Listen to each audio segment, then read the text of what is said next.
Welcome back, guys. There is going to be a part 8, but on this episode of 7.5, we're going to address a couple of little things in the motor, setting the distributor gear, little things like that, fuel pump, whatnot, and we're going to go over what you need to do and what kind of paint you need and how to prep all of the 10s for the Volkswagen. So we're going to go over that in this episode.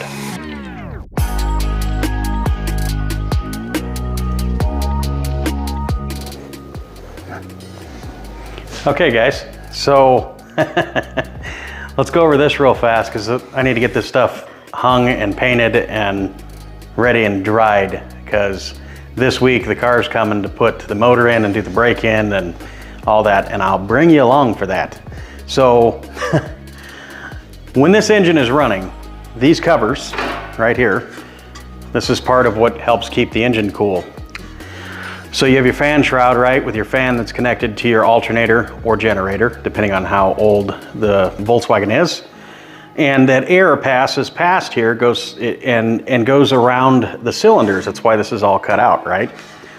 And that air passes past the cylinders and keeps the cylinders cool because it has fins on it, like heat sinks. So as you see, he didn't have any metal 10s for this motor, so he kind of found these ones, and they've already been bead blasted and had some cleanup work done on them already previously. So what we're gonna do is we're gonna go over how to prep this and what we need and why we need it.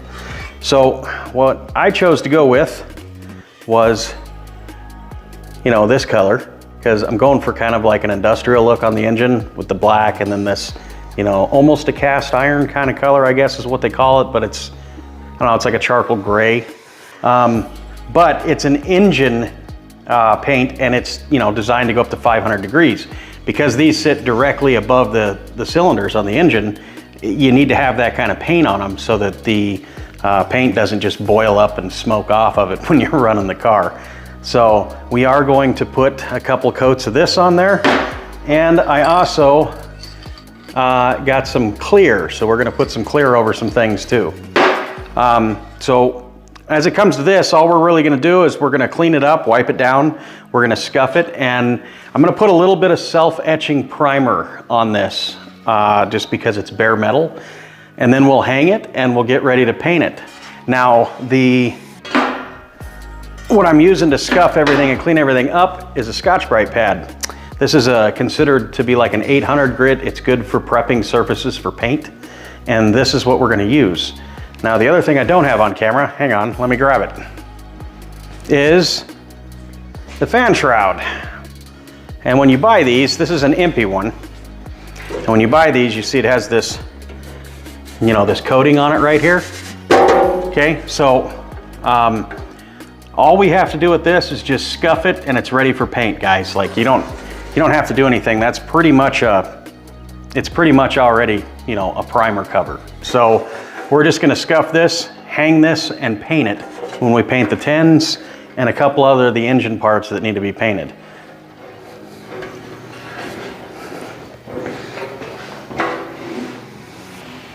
So before you go and get all crazy with this, I'm just gonna bring you along. We'll skip through this because it's basic stuff. You scuff everything with this, you wipe everything down. You wanna use some kind of a cleaner. I prefer like a grease and wax remover. I do have some of that. This stuff here. This is, prep spray, grease and wax remover. It's to prep all your surfaces for paint. And then you just spray this on and you wipe it down with, preferably something that doesn't shed, like a microfiber or something like that.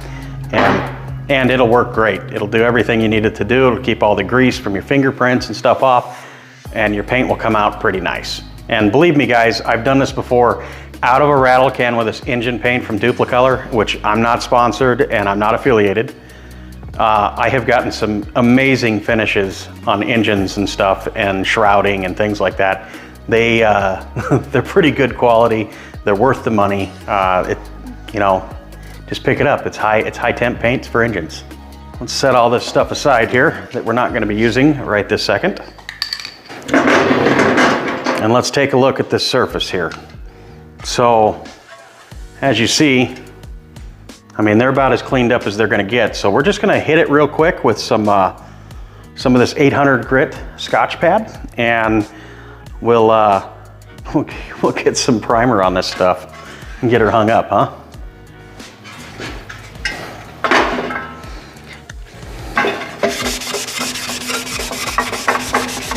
You don't have to get crazy with it, you know, it's not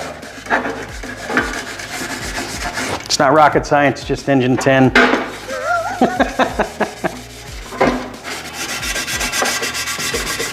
And be careful, guys, when you're doing this, because this sheet metal stuff is, it's like razor blades, so just be cautious when you're doing this so you don't cut, you know, like fillet your hand open.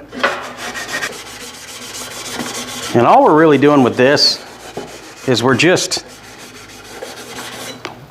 knocking down the big stuff. You know, like anything that might be still little particles that are still actually connected to it, you know, still attached to this. That way we get a smoother finish, because the goal is to get this nice and smooth when it goes on the motor.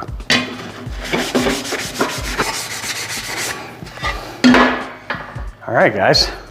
And that's basically all you have to do. Now we'll hit it up with some grease and wax remover real fast, and we're gonna hang it up. So we'll be right back.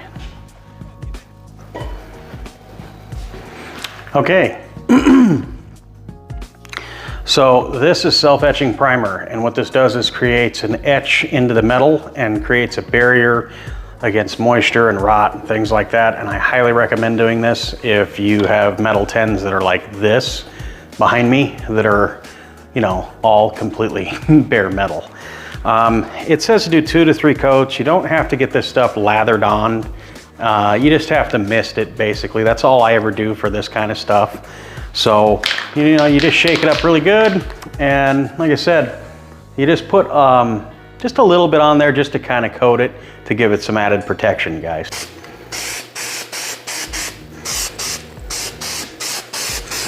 And this just keeps everything, you know, like, just kind of keeps it from rusting.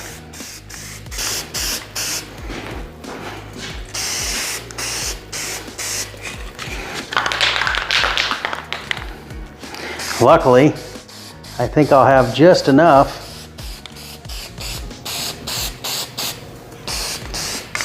to do what I'm doing here. I haven't bought any of this in a long time.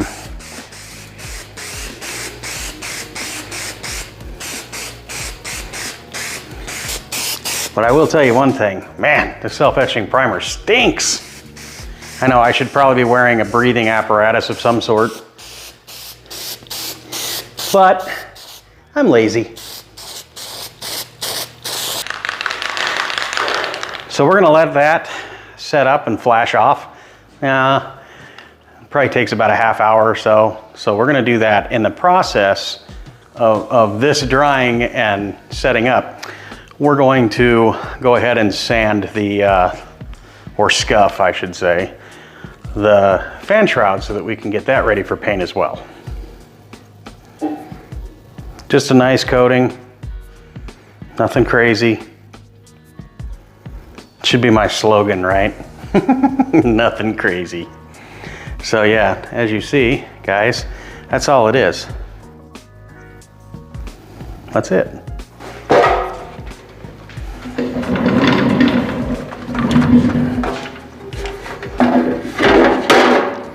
So basically, this is what we got here. As you can see, you just take this, I like to fold it over on itself, gives you something to grab a hold of. And you don't just go at it in a straight line. You go like this, and you go like this. So you want to make like a cross pattern, right? Anytime you're sanding something.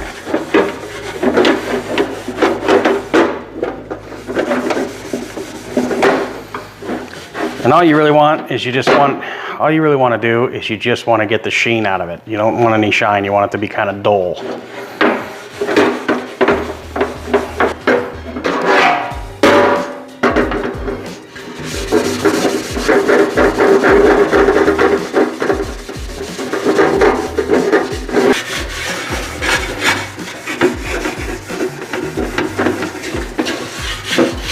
that's really it, guys. I mean, that quick. This stuff is a lifesaver. We'll grab a clean rag and we will put some grease and wax remover on this. I'm one of them guys that I don't know, I set something down over here, I walk away, and then I'm like, where in the world did I put that? And it's right in front of me. I'm good for that.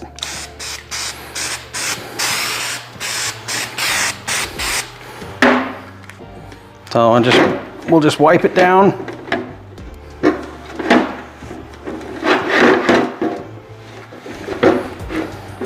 And I'll show you in a second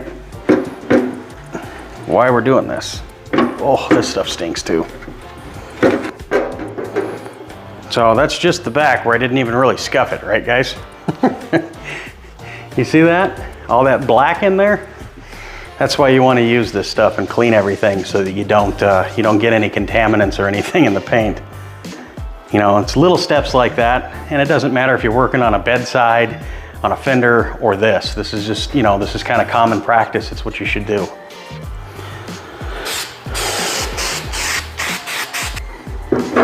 And you notice how almost all the shine is gone now, right? That's all you want. Like I was saying. As you see, it's got kind of like almost a matte dull finish, right? And that's kind of what you want, without dropping it.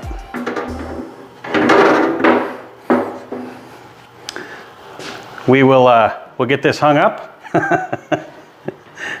Hopefully my rope holds. And we'll be right back. Okay guys, so now that I've given the self-etching primer time to cure and dry, it's been about half hour. So just getting the paint ready, you know. Make sure you shake these cans up really good, because if you don't, it'll really hinder the paint. Paint has metal flake in it, so you kind of want to make sure that you get it, you know, decent coverage. And you want light coats. You don't need to, you know, cover it super thick or anything right off the get.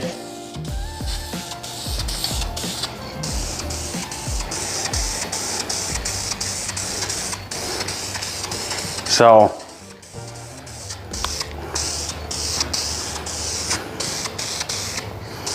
but yeah, good rule of thumb when you're doing this stuff, guys, is to get, you know, good coverage.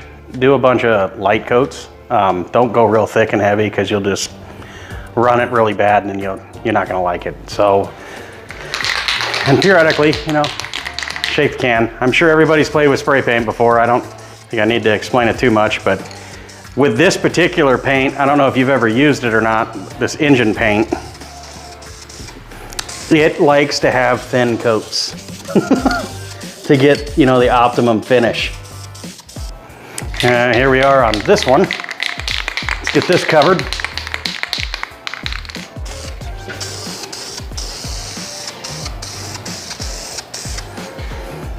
Try to stay out of your way here so you can see it going on.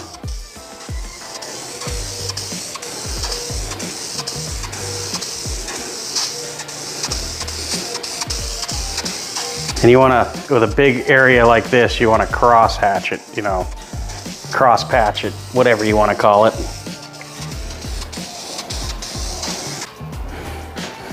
Let's get down here. Oh.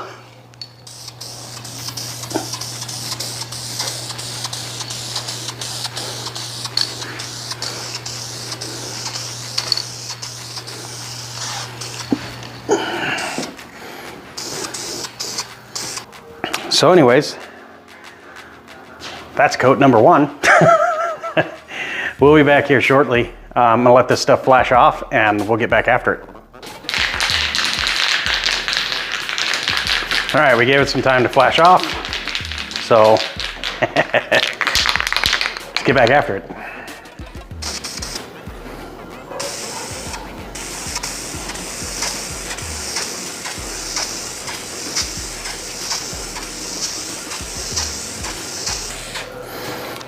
So as you see, it's nice and uniform, it's clear, you know. I don't see a lot of hazing. I don't see any dry spots really, so we're good with that one. Let's move over to the 10s. Okay guys, same thing for this. It's probably be the last and final coat, and then once it flashes off, we'll clear coat everything, and it'll be good.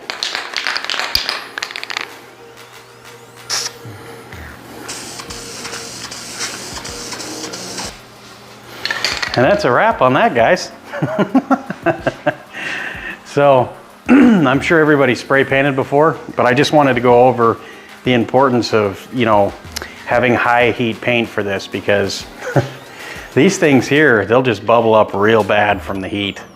You know, unless you're using like an automotive grade paint, you know, like a base clear, you know, that'll hold up. But when you're doing it out of a can, you know, Krylon, guys, just probably ain't gonna work. So I recommend Duplicolor. I use it all the time. It's good stuff. So anyways, we're gonna let this stuff flash up, and then we'll come back and put some clear on it. How's that sound? All right, guys, we're back. Same thing, clear, high temperature, engine enamel with ceramic. So anyways, let's get some clear on this stuff, huh? And let's check it out.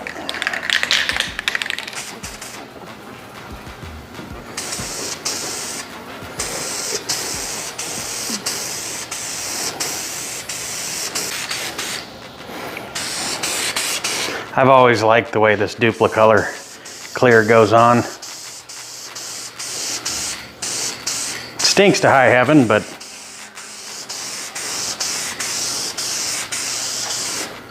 man, this stuff is good. Okay, guys, let's get these 10s covered.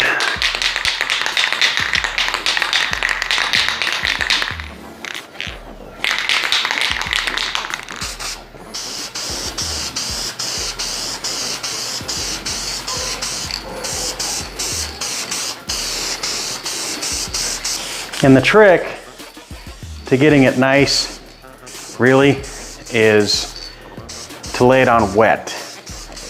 And what I mean by wet is when you're applying it, you want to overlap wherever the clear or the paint, you want to overlap it 50% if you can, and then you wind up with a really nice wet coat, and it looks great every time. Okay, guys, so pardon me, allergies have been getting to me lately, so yeah. So let's get our second and final coat on this. I'm going to start with the outer edges and then move my way in and focus on this, which is the part you see being hopefully as shiny as possible.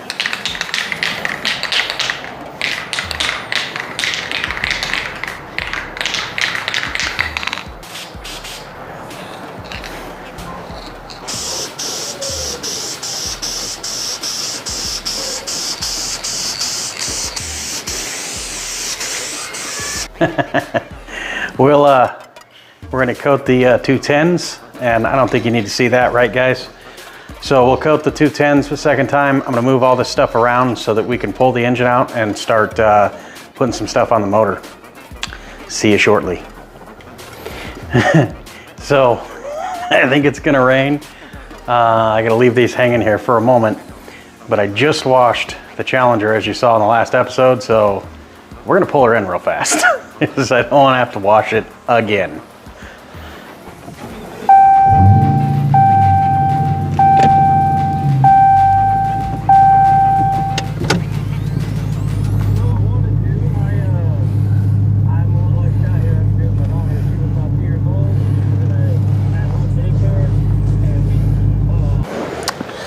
The Chevy can sit outside for a moment. Ain't gonna hurt that one if it gets rained on. But as you see,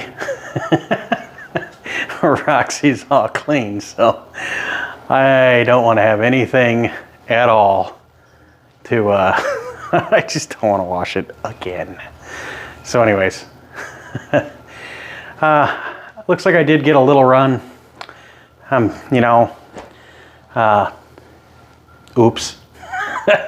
That's okay though. I'll fix it before it's all finished up and everything. So we'll be back here shortly. We're gonna start on some assembly stuff with the engine and a couple other little things along the way. So hang out with me and we'll be right back. Well, she's on there, kinda. Slight delay. So what we got going on here is this tin over here apparently is from a different year. So it doesn't quite fit the way it's supposed to be. We're on the hunt right now to find one. So I'm probably gonna have to repaint one of them. No big deal. This is kind of the things you run into when you buy used parts and things from people. The guy that got the parts, you know, the owner of the VW motor, he said, hey, I need these tins, blah, blah, blah. Somebody sold them to him and they're just not quite exactly right. So we're gonna rectify that at a later date. In the meantime, what still needs to be done is the stand for the generator needs to go in. That has to come on here, and that's also where you pour your oil. Need to put the dipstick in it, need to put the fuel pump in it, and need to get the distributor in it. So this, your distributor, right?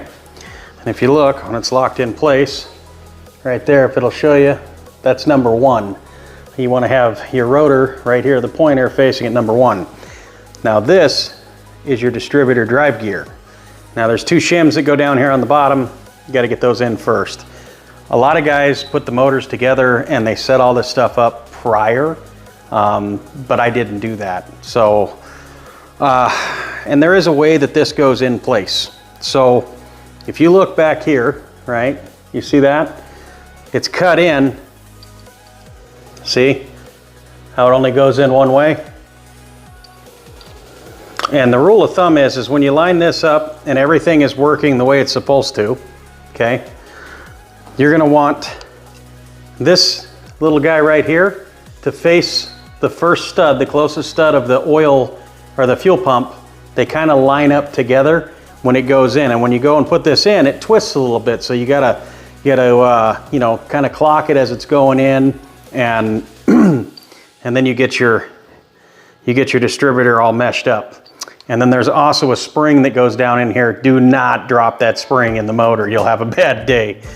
And same thing with the shims. So we're gonna just take some long rod that I have, and we're gonna lube up those shims and send them down in, and then we're going to set the drive gear, which is also, you see this funny ridge here, this is what pushes on the fuel pump so that you get fuel.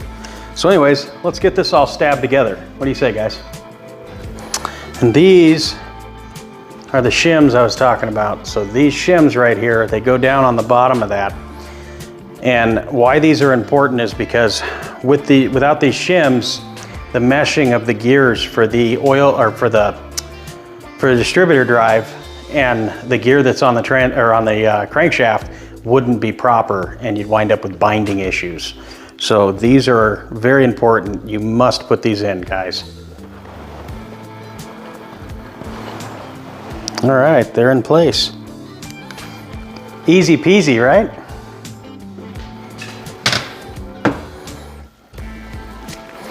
Now we're gonna clock our gear. Like I said, make sure it lines up. It only goes in one way. And when we're at cylinder 1, we're literally facing, you're facing this stud right here. I don't know if you guys can see it or not, but the very forward-facing stud is what you're going to be facing when this all lines up properly.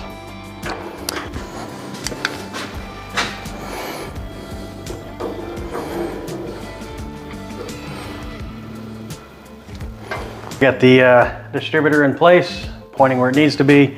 Let's move on to the fuel pump.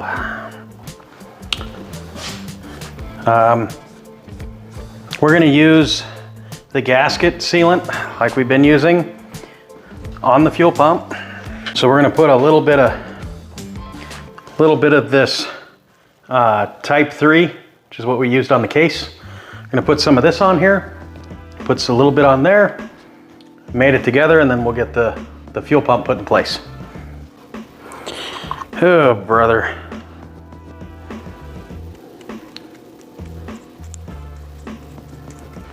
Just a thin little layer, nothing real crazy.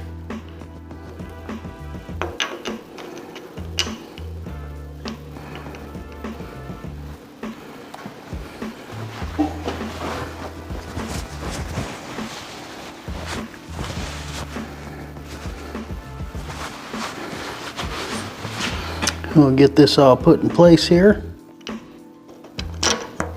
just like so. And then we're going to lather up the push rod tube. Slide that down in place, just like that. Anyways, I haven't really talked too much this time around. Usually I talk more, but you know, let me know what you guys think about this series. So this is the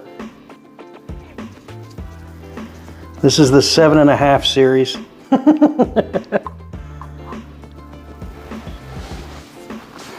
And then basically it just goes in place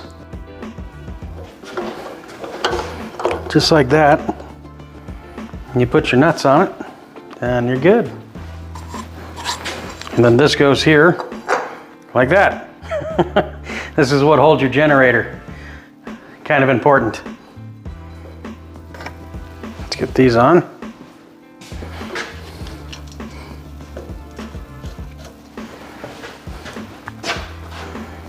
Now, it didn't come in with any new washers or anything, but you know, I'm kind of a stickler. I kind of like having washers on everything, so that's just, I don't know. I guess I'm weird. But yeah, I like having washers on everything. And then we'll grab a 13 mil socket and we'll snug this down.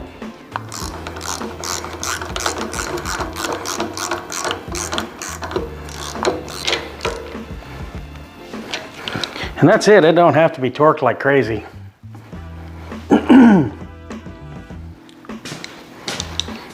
Let's see what we got for our gaskets here.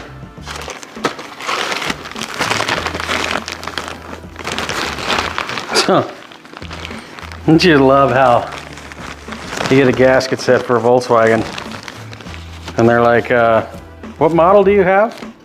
Don't worry about it. We'll just give you every gasket for every Volkswagen engine ever made in a bundle. Oh, brother. All right, guys. Let me try to find these gaskets real fast and I'll be right back. So, as you see, I got the gasket on. I got some aviation on there. We're gonna go ahead and send this down and snug her up. All right, guys. So, we're kind of at a standstill now, unfortunately. I need to get the proper tins and I need an intake manifold before I can go any further with this. So, I mean, this week it's supposed to go in and be running. So I'm just gonna look around for some parts, see what we need. And part 8 will be coming soon, I promise.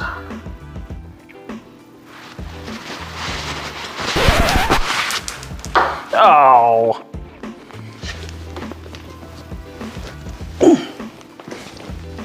This is what happens, right? This is the stuff they don't show you on TV. You know, all the bloopers and stuff. Dropping things and forgetting things and... Oh, brother.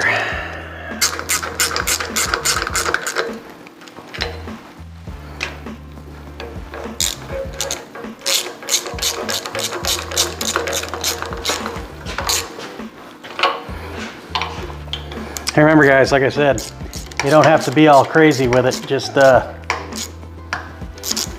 you know, snug it up. You see I'm using this little baby ratchet.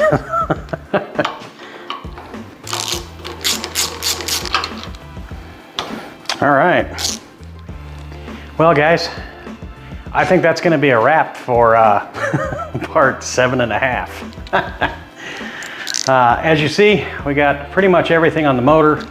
Like I said, I've got to wait on some parts, and it's currently, was it Sunday? I think it's Sunday. Sunday or Monday? No, it's Monday. Monday. See how my days are all mixed up? See how I am? Anyways, I believe it's Monday. I have until Thursday to get this thing all together, so I got a couple days to find parts, put it together. I'm probably not going to bring you back until after I get the vehicle here and I'm ready to put it in and put it together, and you guys are going to be there with me exactly the same time I fire it. You're going to see it. So stay tuned for part 8 guys. We're going to get the car over here. I'm going to finish assembling this, put it in, we're going to do the break-in, and I don't know, maybe go around the block in it. We'll see how it runs. Anyways, part 8 coming, guys. Like and subscribe. Y'all have a good one.